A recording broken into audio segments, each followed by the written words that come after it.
వాళ్ళ మేజర్ సమస్య ఏంటంటే వాళ్ళ ఉపాధి పోతుంది. ఇప్పుడు ఇంకోటి ఏంటి, ఫిషర్మెన్స్ వచ్చి మార్నింగ్ సముద్రానికి వెళ్తారు, మధ్యాహ్నం వ్యవసాయం చేసుకుంటారు, పైగా అక్కడ 3 పంటలు పండుతాయి.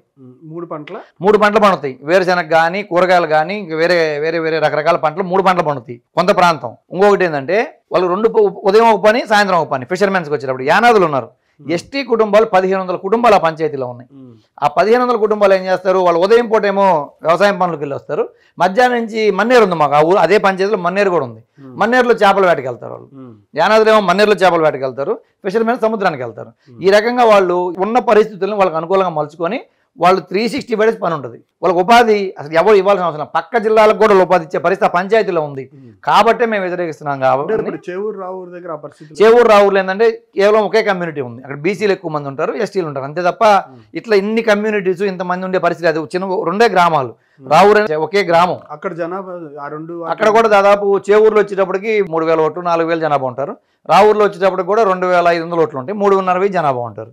కానీ వాళ్ళు ఏమంటున్నారు, మాకు వాళ్ళకి అక్కడ ఎక్కువ మామిడి తోటలు సపోర్ట్ తోటలు అలాంటి ల్యాండ్సే కానీ ఇలా 3 పంటలు పండే 15 అడుగులు నీళ్లు పడవు.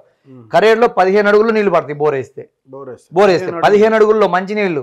వాళ్ళు 2 గంటల్లో బోర్ మనుషులు తిప్పుకొనేసేసుకుంటారు, దానికి మిషన్లు కూడా అవసరం లేదు, పెట్టుబడి కూడా అవసరం లేదు. అలాంటి పరిస్థితుల్లో ఉన్న ఊర్లో నుంచి మమ్మల్ని ఇబ్బంది పెట్టద్దు అనేది వాళ్ళ ఆలోచన. వాళ్ళ ఉపాధి వద్దని వాళ్ళు భూములు ఏమంటున్నారు తప్ప అభివృద్ధికి ఆటంకం చేయాలనే ఉద్దేశం వాళ్ళు కాదు. ప్రభుత్వం దృష్టికి ఎందుకు తీసుకెళ్ళలేదు? ప్రభుత్వం వినే పరిస్థితులు లేదు. నేను డిఆర్సీలో 15 నిమిషాలు వివరంగా చెప్పిన తర్వాత అందరూ విన్నారు.